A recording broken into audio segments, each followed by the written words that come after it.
I know you made it. I fell into you guys the same way that Prince fell into D'Angelo. When you can't get in an event, like I've heard of the name Maroon 5, whatever. It's like when you guys came out early, and you were playing a club in LA, and I couldn't. That was the first time where I realized, like, oh, this might be a new. This might be a thing. Might be a new day, because like I just walked in like Chris Rock always taught me, like, just walk in like you're you, and you always get let in. The first time I got the notice that.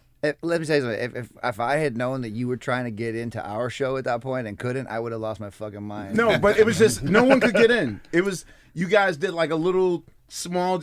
You know when artists want to do that cutesy thing where they like get the small, and we do it too. Yeah. That jam session we used to have in L.A. We were never get in. No, you want people not to be able to get in. Right. Yeah. People not maybe not you, but like most. No, but that's the legend of it. There was one time we did a jam session with Lenny Kravitz. And Lenny Kravitz could not get into Hotel Cafe in L.A. Yeah. Yes. Right. So, and there was one point where it was just like, Ahmir, what if we lose the horn section? That's such an L.A. thing, though. Like trade the band members in so that Lenny and his people could get on stage. And that happened to me. And then I was like, okay. That's very L.A. specific. These guys are a big idea, We missing Adam at a Roots Jam session. That would have been, I don't think Adam's done one. Jammed together before. We've been. How would you? I know we played together before, but Sean Fallon. Besides Fallon, well, that's the only time. Well, the first time like we really did it was at Fallon, a million years ago. But I felt like we've. By the way, do you remember that? There's a lot about that day that was very fateful for me, but do you remember when Dee Snider like went at me for like no reason? Remember that? Wow. That's how all good stories start. Tell this story. I don't really. Well, I don't. To be totally fair, like I don't fully remember. I kind of blacked out. Like I don't remember the whole thing because I couldn't believe it. That's how you know you made it. Yeah. No, like I was doing it with you guys. We were singing songs, and I was just like on the sideline. So like it was weird and it was really early in the show, right? Like when it had first started, and he was a guest on the show. And he was a couch guest? He was a couch guest. Dee Snider? He was on a reality show. It was when he was on a reality show because he did a reality show. And it was a long time. They were huge, Twisted Sister, so it was a really long time ago. And I know that, but it's not gonna be a great story because I don't remember exactly what he said, but he like went at me for no reason, like, and I was just like sitting on the side with you guys playing, and he was like talking shit somehow. And I kind of stood up for myself, and I think that was like, he was like, oh, shit. And that was like a moment. You weren't going to take it. I don't remember. Thank you. Oh, man, you're wow. on fire. Get out of here. Damn, Steve, you're done, man. Down. You're pushing your luck just being I here. know. You should get the fuck out of here. What can I say? I want to rock. You know? All right, Steve. Steve is on fire. Oh, shit. Yo, dude, I totally forgot that moment. Yeah, it was just a part of the whole thing, a little part of the whole thing, but I couldn't believe he really, like, I wish I could remember what he said. I wish I had it on tape, but I don't. So. Damn. I nothing but love for him. Whatever.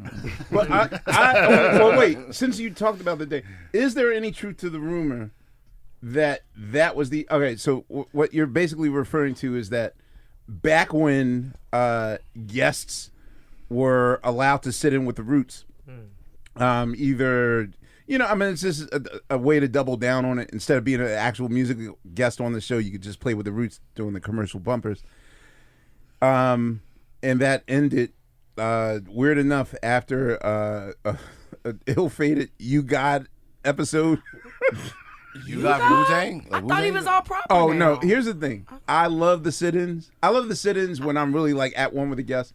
But then there's always, like, maybe 8 or 9 guests that are either kind of switch baits for publicists.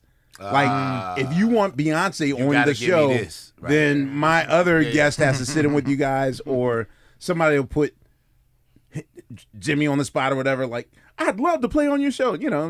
Yes. You don't do them anymore on the show? Let's sit in? Right. So when you got sat in with us to promote his book, you thought he was also going to be a couch guest. Oh. So, he did the old thing. Like, Jimmy does the monologue, then he walks to the desk, and he talks about who's on the show, and then he'll give a shout-out. And sit in with the Roots today, ladies and gentlemen, you got from Wu-Tang Clan. and you got like stood up. It's like, oh, thanks for me. And then he like Started walked walking over. to the desk like, oh, shit. But the way he just walked over and crossed his legs and sat down, like he and started belonged doing this, Confident. I was like, oh God, Jimmy's just gonna go with this. And sure enough, Jimmy didn't. He could have just stopped and been like, no, I was just introducing you. But he let you guys sit in for like 2 segments, like as Ed McMahon. Oh, Ed McMahon. Wow. Okay. But we were so happy because I was like, yo, I bet you it's going to be a never again moment. Sure enough. Damn. Never again. So I it's miss my. those clips of the sit-ins. Well, yeah, so do artists. So artists always ask me, can I sit in one, y'all? Yeah. Sorry, dog. Like, you got ruined it. So. But for you, when you sat in with us, is it true that the producer of he saw that? NBC, I guess that's what they told me. They saw it, and then I think part of it though also was the interaction with Jimmy. with Jimmy. It was a comedic. And it was great, and Right. it was like we had a thing, and so I think that was what they saw too. Is me obviously standing up for myself in front of Dee Snider. Oh, that's that for was the the voice. thing. Before the voice. That's we what were you're saying? we were all kind of rapping, and it was like, okay, cool, that you can handle both, Right. And so I think that's probably what started it. So hey, thanks See? guys.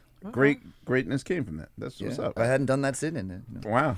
All right. So I will start the. Wait, actually, we still haven't said his name.